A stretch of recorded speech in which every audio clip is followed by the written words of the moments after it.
In a case that has shocked the community, former school resource officer and once celebrated basketball player Jamel Bradley has confessed to sexually assaulting multiple students during his time at Spring Valley High School in Columbia, South Carolina. Despite the gravity of the crimes, the former cop avoided jail time, sparking outrage and leaving many to question the justice system's handling of the case.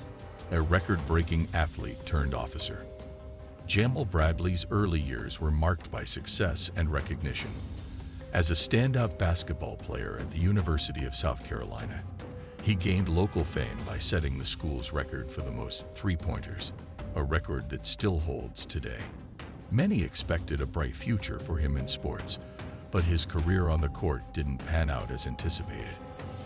After college, Bradley took a different route, joining law enforcement and eventually becoming a school resource officer at Spring Valley High School.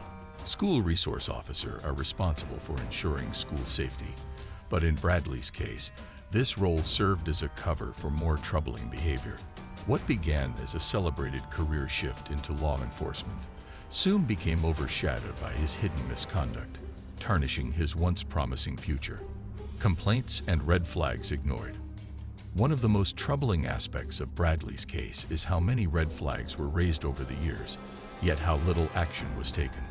During his 9-year tenure at Spring Valley High School, at least 5 separate complaints were made against him. These complaints weren't from just anyone, they came from colleagues, parents, a coach, and even a fellow school resource officer. People observed Bradley engaging in inappropriate behavior with female students, such as being alone with them in dimly lit, secluded areas on campus. Despite these serious concerns, the school administration and local authorities seemed to turn a blind eye. The fact that Bradley was never investigated properly highlights the systemic failures within the institutions responsible for ensuring student safety. The community is now grappling with the question of why these complaints weren't enough to trigger a more thorough investigation at the time, potentially preventing further harm. A devastating pattern of abuse. Bradley's misconduct was not an isolated event. It spanned several years and involved multiple victims, the details of which only became clear after his arrest in 2019. One of the cases that led to his arrest involved a 17-year-old student who claimed to have had a consensual relationship with Bradley in 2018. However, under South Carolina law, a student cannot legally consent to a sexual relationship with someone in a position of authority, such as a teacher or law enforcement officer. Even more disturbing is the fact that Bradley allegedly assaulted this student in his patrol vehicle while wearing his deputy uniform. In another incident, prosecutors revealed that Bradley forced himself on a different student in a secluded area after visiting her home multiple times.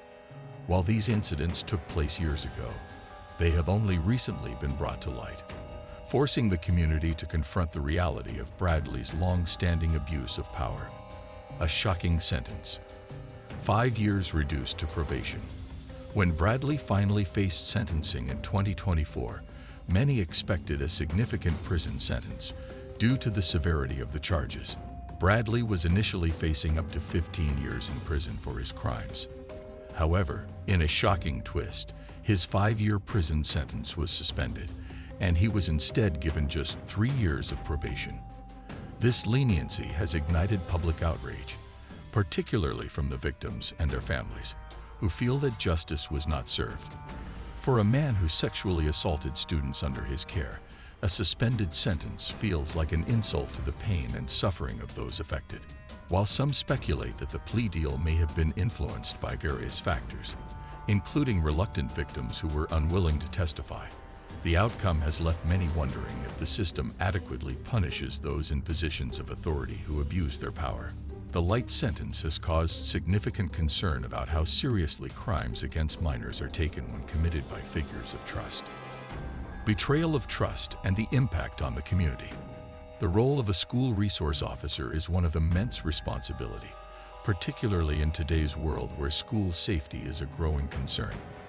These officers are supposed to be trusted figures that students can turn to in times of need, whether for help with personal issues or for maintaining order in potentially dangerous situations.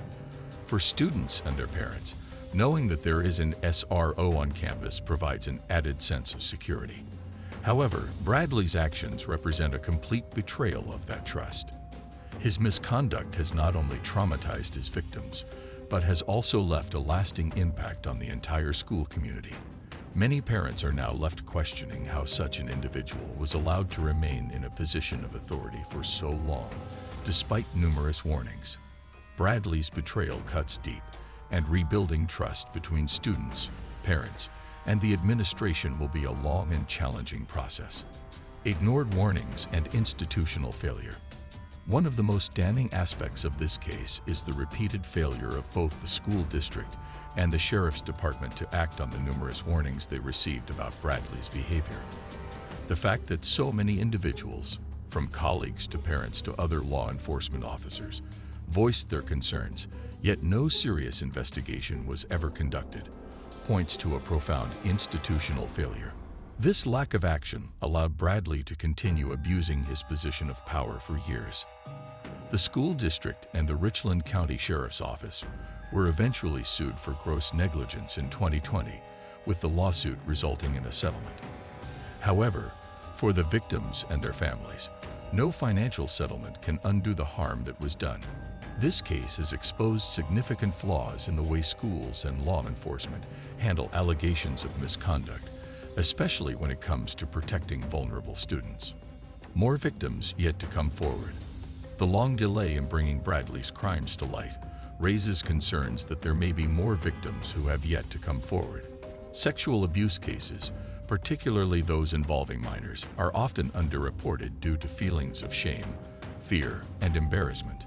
Many survivors struggle with coming forward, sometimes waiting years before they are ready to tell their story. Bradley's known victims have already been through a tremendous amount of trauma, but there may be others who are still processing their experiences in silence.